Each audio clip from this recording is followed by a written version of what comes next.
बहुत समय पहले की बात है। एक छोटे से गांव में एक निर्धन ब्राह्मण रहता था जिसका नाम हरिदास था। हरिदास भगवान श्री राम के अनन्य भक्त थे। उनका जीवन अत्यंत सरल था। रोज सुबह उठकर स्नान करते, भगवान का भजन करते और फिर मंदिर जाकर सेवा करते। गांव वाले उन्हें बहुत आदर देते थे क्योंकि उनकी भक्ति सच्ची और निष्कलंक थी।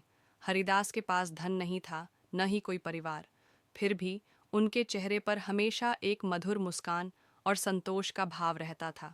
वह कहते थे, जिसके पास राम है उसे किसी और चीज़ की ज़रूरत नहीं। गांव में एक धनी साहूकार भी रहता था जिसका नाम रघुनाथ था।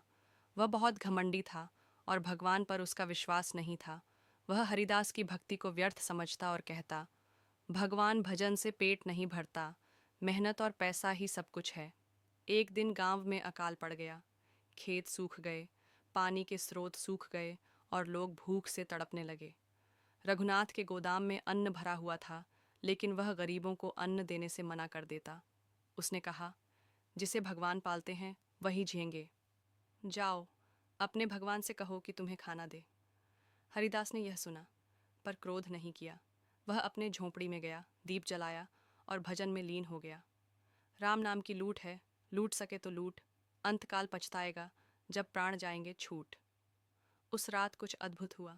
रघुनाथ के गोदाम का ताला अपने आप टूट गया और अन्न से भरी बोरियां गांव के रास्ते पर बिखर गईं। सुबह जब गांव वाले उठे तो देखा कि हर कोई अपने घर अनाज ले जा रहा है। किसी को कुछ समझ नहीं आया।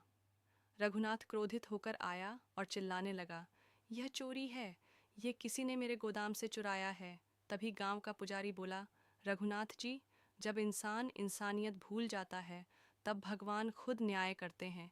यह हरिदास की भक्ति का फल है। रघुनाथ को यकायक अपनी भूल का एहसास हुआ। उसने हरिदास के पास जाकर माफ़ी मांगी और रोने लगा।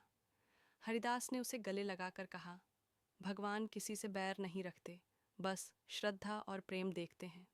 उस दिन के बाद से रघुनाथ भी हरिदास के साथ मंदिर जाने लगा और उसने गरीबों की सेवा करना शुरू कर दिया। सीख: इस कहानी से हमें यह शिक्षा मिलती है कि सच्ची भक्ति कभी व्यर्थ नहीं जाती।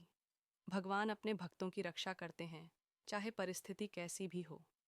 अहंकार चाहे कितना भी बड़ा हो, भक्ति की शक्ति के आगे वह छोटा पड़ जाता है। जय श्री राम।